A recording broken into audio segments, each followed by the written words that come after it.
Assalamualaikum warahmatullahi wabarakatuh. Hai insan Pegadaian dimanapun kalian berada, selamat datang di podcast Ganyang Fraud Kantor Wilayah 8 Jakarta 1.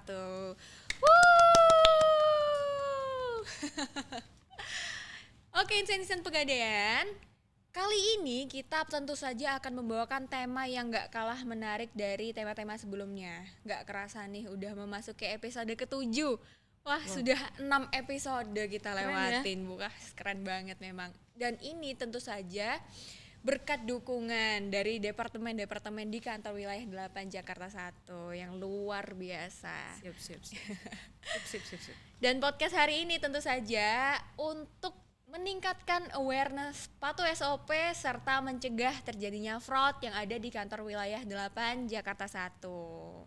Nah, sebelum memasuki podcast nih, saya ada kabar gembira nih Bu, untuk seluruh insan Pegadaian khususnya di kantor wilayah 8 Jakarta 1. Apa tuh ya?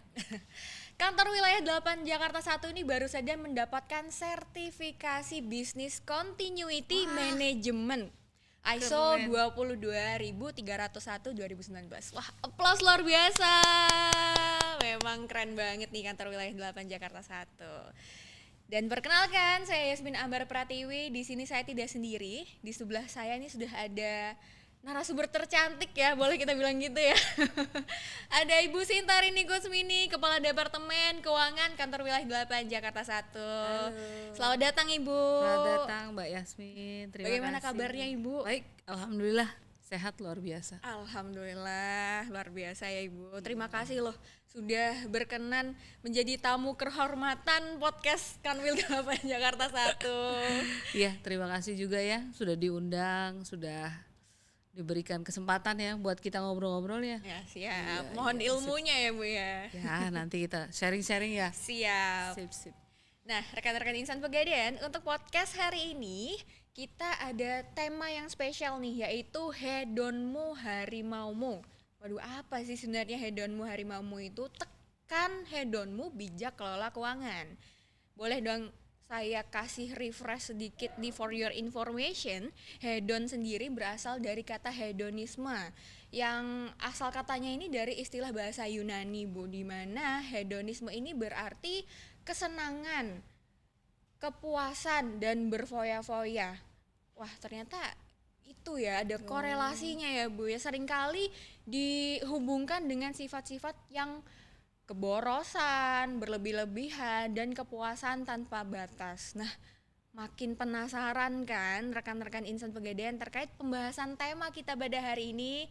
So stay tune, jangan kemana-mana, tetap ikuti podcast Ganyang Fraud Kanwil 8 Jakarta 1.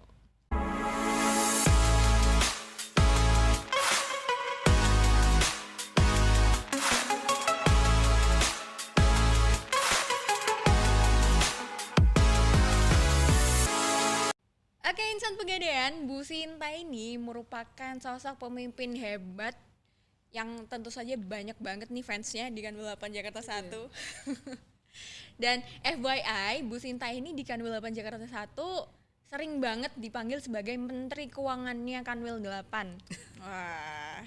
Wah ini rekan-rekan pasti makin penasaran. Boleh dong Bu diceritain tentang perjalanan karirnya, bahkan perjalanan hidupnya hingga sekarang menjadi Kepala Departemen Keuangan Kantor Wilayah 8 Jakarta 1. Oke.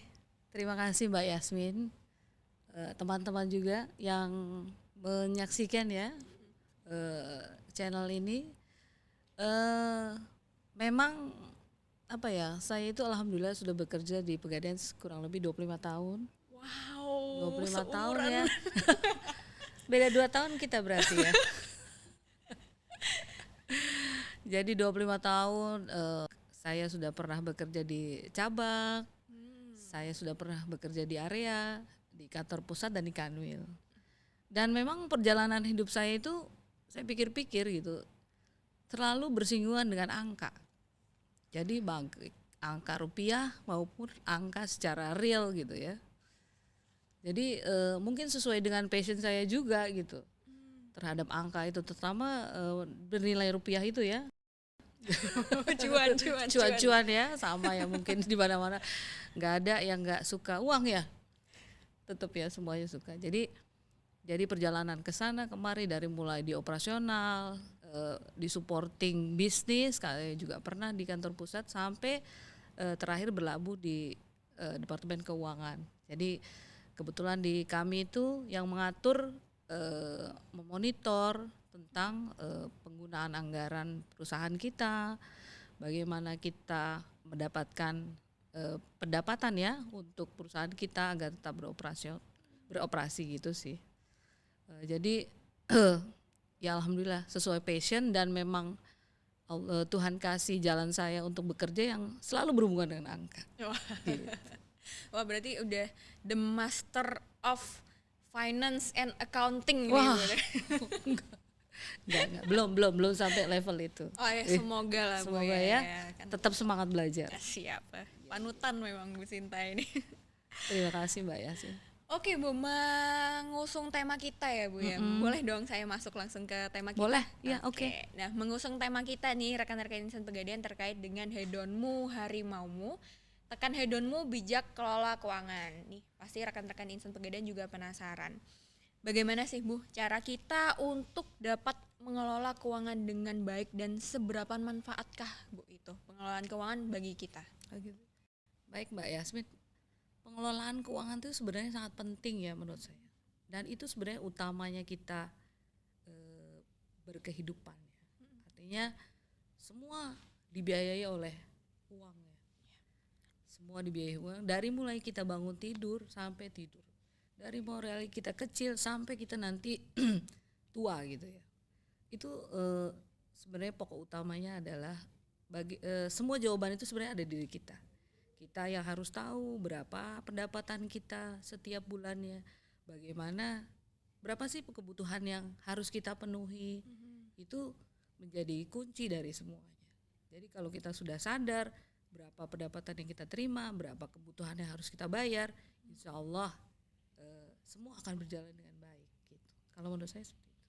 Berarti kita sudah harus tahu ya Bu, mana yang merupakan kebutuhan kita dan juga mana yang keinginan kita. Jadi kita sudah akan tahu prioritas mana gitu. Betul. Jadi memang kita ya tadi pertama kita harus sadar, kita harus tahu dan paham berapa pendapatan yang kita terima per bulan ya.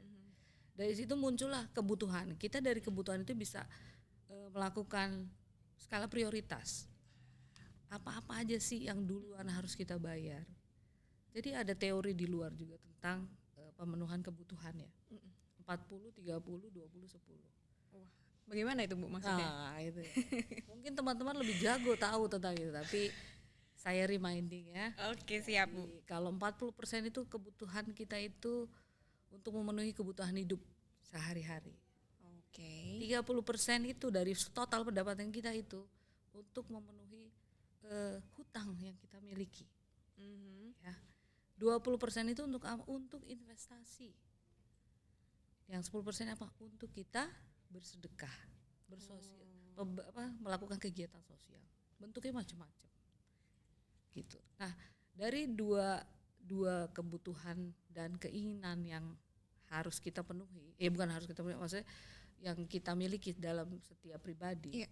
Itu pertama tadi ya, kebutuhan harus ada skala prioritas. Keinginan, bagaimana keinginan ini bisa terwujud gitu. Apalagi dengan keterbukaan informasi ya. Kita buka gadget, FBI muncul tentang gadget terbaru. Ini Bu. Jajanan basreng. Terus apalagi sikat gigi yang bikin gigi kinclong putih. Itu kan keinginan yang pengen kita beli. Benar Bu. Gitu lah. Tapi sebenarnya bukan prioritas kebutuhan kita. Jadi kembali lagi, kebetulan Pegadaian ini ya kita bisa langsung ya, Pegadaian ini banyak memberikan kesempatan untuk kita belajar bagaimana kita mengelola investasi kita gitu untuk kita memenuhi ya, Bu, ya? salah satunya memenuhi keinginan kita itu gitu loh. Seperti itu. Jadi keinginan itu bisa diwujudkan juga dengan cara Investasi. investasi. Salah satunya Memang panutan. Luar biasa Bu. Iya. Lalu saya juga penasaran nih Bu, sebenarnya pengaruh perencanaan atau pengelolaan keuangan yang baik ini apa sih dalam menekan sifat hedonisme ini Bu?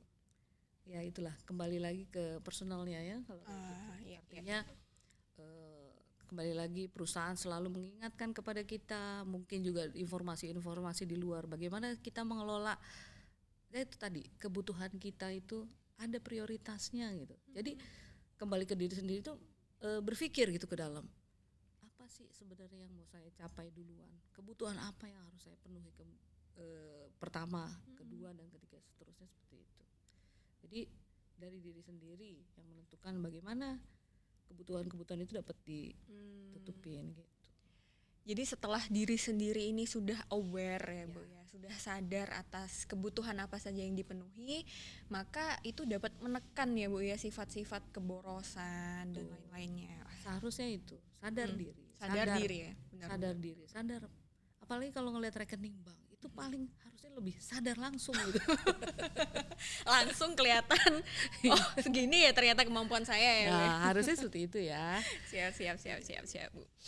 Nah, untuk di perusahaan kita sendiri Bu, kan terdapat kasus-kasus fraud yang terjadi yang dilakukan oleh karyawan kita nih Bu ya. Dan dari beberapa kasus itu ada hal-hal yang menyebabkan terjadinya fraud, salah satunya dengan gaya hidup Bu yang tinggi. Nah, sebagai karyawan nih Bu di Pegadaian, menurut Ibu perlukah Bu kita ini untuk memiliki literasi keuangan yang baik Bu? Oh gitu ya. Baik Mbak Yasmin. Menurut saya sangat perlu ya. Dan perusahaan itu sangat terbuka. Perusahaan Pegadaian kita ini ya, sering ada webinar tentang pengelolaan keuangan. Iya benar-benar. Literasi, inklusi keuangan dengan bermacam-macam tema. Dan ditambah lagi dengan pengajian-pengajian, pembinaan mental kita gitu Itu loh ya. setuju banget saya Bu, iya benar-benar. Itu sangat melengkapi, seharusnya bisa diresapi oleh teman-teman insan Pegadaian gitu loh. Jadi perusahaan kita sudah mengarahkan ke arah yang benar gitu. Siap. Selalu mengingatkan kan pengajian bulanan continue dilaksanakan, webinar juga dalam kurun waktu tertentu pasti ada aja gitu. Itu sebenarnya harusnya bisa teresapi dan oh iya ya ternyata saya itu memang harus mengendalikan semua keinginan saya, kebutuhan saya. Memang godaan pasti banyak lah, apalagi yang saya bilang tadi FYI itu muncul terus kan di Facebook, di sosial media kita gitu loh, yang bikin aduh pengen gitu. Apalagi toko oren tuh seliweran terus Bu. Apalagi Toko oren sebentar toko lagi. hijau. Wah iya. Gitu Memang ya. Oke Gitu, Bu, Mbak. berarti perusahaan kita ini memang sudah memberikan ya Bu literasi kepada karyawannya terkait dengan perencanaan keuangannya, dan juga tadi sudah Ibu sebutkan juga di Pegadaian ini ada investasi rencana emas gitu kan ya, banyak sekali yang sudah diberikan sama perusahaan. Jadi perusahaan kita pun itu sudah aware atas perencanaan keuangan untuk karyawannya. Nah sekarang tinggal karyawannya ya Bu, pribadi, balik lagi ke pribadinya untuk meningkatkan kesadaran, kemampuan dan juga keinginan itu ya Bu ya. Baik Bu. Lalu untuk pertanyaan ini juga dari pribadi saya juga ya Bu ya, sebagai kaum milenial dan juga generasi Z, ada nggak sih Bu tips and trick khusus gini Bu untuk kami kaum milenial dan Gen Z ini dalam merencanakan atau mengelola keuangan?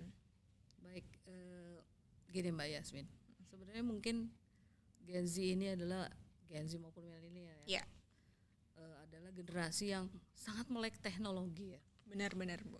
Informasi itu udah nggak pakai batas. Kita mau informasi tentang apa sih yang lagi happening di Eropa sana gitu ya, apa sih yang sedang happening di Hong Kong maupun di Singapura gitu ya. Tapi ya itu kembali lagi kepada kita antara kebutuhan dan keinginan. Keinginan itu yaitu kita simpan, oke, kalau perlu kita catat, saya mau beli tas Hermes terbaru yang nilainya sekian gitu. Itu menjadi cita-cita keinginan yang akan kita beli. Dari situ kita bisa merencanakan melalui yaitu tadi berinvestasi dulu atau mungkin kita cari cuan dulu di lain. Kan anak-anak sekarang kan coba mau main apa ada semua kan. Iya. Main saham ada, Benar. forex ada, ya kan? Benar. Judi online boleh? Jangan ya, Iya itu kan, yang ya. Tapi dilarang salah satu ya. bentuk penambahan pendapatan yang bisa kita lakukan. Anak-anak banyak, sekarang iya. apalagi Benar, Gen Bu. Z saya rasa, wah itu udah main hari-hari sambil main gadget sambil main saham itu udah pastilah gitu loh. Jadi ya menurut saya cerdas memikirkan mana kebutuhan yang memang harus dipikirkan, mana keinginan, bagaimana cara memenuhi keinginan itu gitu di luar mungkin itu penambahan pendapatan yang rutin kita dapat ya. Siap. Sih. Jadi dapat disimpulkan kalau teman-teman milenial dan Gen Z ini kan melek dan sadar akan teknologi. Betul. Jadi semakin luas jalan untuk berinvestasi dan juga memenuhi kebutuhan maupun keinginannya ya Bu ya. Betul. Dan penambahan pendapatannya juga ya. Penambahan pendapatannya, Bu, ya. Jadi Ada semakin canggih-canggih deh pasti. ya siap, semoga amin gitu. Semoga kita juga yang milenial ini makin melek akan kebutuhan, kesadaran finansialnya gitu ya Bu ya. Betul, iya. Siap. Nah, kalau tadi kan perusahaan nih udah ngasih literasi ke karyawannya, juga karyawannya menurut pendapat Ibu juga penting banget nih dikasih literasi mengenai perencanaan keuangan. Tapi sebenarnya dampak apa sih Bu bagi perusahaan ini jika karyawannya ini melek akan pengelolaan keuangan? Ya itu seperti yang tujuan yang ingin kita capai ya. Artinya zero fraud Wah iya, benar itu banget. ke depannya. Jadi Benar, amin. dengan orang dengan teman-teman kita gitu, karyawan yang mengerti porsi kebutuhannya dan keinginannya dari investasi, akhirnya tidak ada keinginan untuk gimana ya cari lebih ngorek-ngorek yang ada di perusahaan gimana, akhirnya yang mendorong terjadinya fraud itu gitu. Menurut saya kalau semuanya memahami, menghayati dan menjalankan apa yang perusahaan sudah memberikan inspirasi ya melalui literasi, melalui sosialisasi, saya rasa insya Allah zero fraud itu bukan mustahil lagi. Oh, iya. Benar banget Bu, semakin sadar resiko juga. Seperti tagline kita Bu, Oh, gitu salam ya? sadar resiko Salam sadar gitu. resiko. Ganyang fraud ya. Iya benar banget. Tapi kalau zero fraud nggak ada ganyang fraud itu ya. Oh, kalau zero fraud itu berarti sudah tidak ada fraud lagi kan Bu ya gitu. Begitu Mbak ya. Benar-benar Bu, saya setuju banget. Jadi perusahaan juga semakin maju tentunya karena karyawannya sudah melek finansial, tidak ada lagi terjadinya fraud. Minimal mencegah ya Bu ya, minimal mencegah terjadinya fraud yang ada di perusahaan kita gitu. Memang ibunda panutan. Sekali lagi kalau buat teman-teman yang nonton nih applause dong yang luar biasa. Oke Bu, baik. Last but not least Bu, closing statement dari Bu Sinta untuk rekan-rekan Insan Pegadaian khususnya di Kanwil 8 Jakarta 1. Baik, terima kasih Mbak Yasmin. Sekali lagi, jadi sebenarnya hidup ini intinya kita yang jalanin. Ya. Kebutuhan, skala prioritas kita yang tahu. Berapa besar keinginan kita yang tahu. Dan jalan untuk mewujudkan keinginan itu banyak. Salah satunya investasi lah. Perusahaan tidak kurang-kurang memberikan informasi, kesempatan kepada kita untuk bisa menjadi orang yang lebih baik lagi dengan nilai-nilai budaya akhlak yang kita punya juga. Benar, ya. Ibu ya. Mewujudkan zero fraud di perusahaan. Amin. Wah, sekali lagi terima kasih Bu Sinta atas sharingnya. Sama-sama. Dan juga kesempatannya kepada kita semua, memberikan arahan yang inspiratif sekali Bu. Insyaallah ya. Amin. Sama-sama bisa menjaga. Amin. Dan semoga dengan adanya podcast Gayeng Fraud ini bersama Bu Sinta bisa meningkatkan awareness kita untuk patuh SOP dan juga mencegah terjadinya fraud yang terjadi di kantor wilayah 8 Jakarta 1. Sekali lagi terima kasih banyak Bu Sinta. Sama-sama Mbak Yasmin, terima kasih tim MR yang sudah mengundang. Oke, Insan Pegadaian, demikianlah podcast Gayeng Fraud kantor wilayah 8 Jakarta 1. Dan jangan lupa untuk selalu saksikan podcast Gayeng Fraud di channel YouTube Pegadaian karena akan ada episode-episode yang menarik selanjutnya dan tentu saja dengan narasumber menarik juga yang sangat hebat pasti kita undang biar teman-teman makin tertarik untuk mengikuti dan melihat podcast Ganyang Fraud. Dan saya pamit undur diri, Yasmin Ambal Pratiwi beserta narasumber kita Ibu Sintarini Kusmini serta tim dan rekan-rekan yang telah mendukung acara ini. Terima kasih. Wassalamualaikum warahmatullahi wabarakatuh. Salam sadar resiko.